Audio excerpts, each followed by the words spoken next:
एक आदमी ने एक खूबसूरत लड़की से शादी की। वह उससे बहुत प्यार करता था। एक दिन उस लड़की को चर्म रोग हो गया। धीरे धीरे वह अपनी खूबसूरती खोने लगी। हुआ यूं कि एक दिन उसका पति टूर पर निकल गया।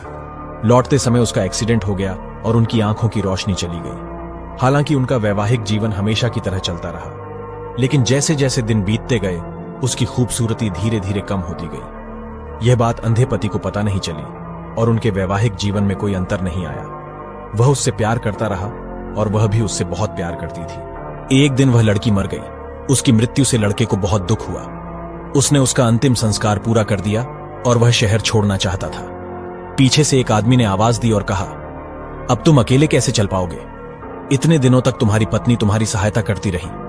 उसने उत्तर दिया, मैं अंधा नहीं हूं। मैं अंधे होने का नाटक इसलिए कर रहा था क्योंकि अगर उसे पता होता कि मैं उसका बदसूरत शरीर देख सकता हूं तो इससे उसे उसकी बीमारी से ज्यादा दुख होता। इसलिए मैंने अंधा होने का नाटक किया।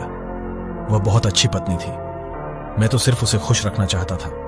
कहानी का सार, कभी कभी खुश रहने के लिए अंधाधुंध व्यवहार करना और एक दूसरे की कमियों को नजरअंदाज करना हमारे लिए अच्छा होता है। यदि आप मुझे फॉलो नहीं कर रहे हैं तो शायद आप मुझे कभी ना देख पाए। अगर आपने फॉलो किया है तो बधाई हो, आप हर रोज कुछ नया सीख रहे हैं।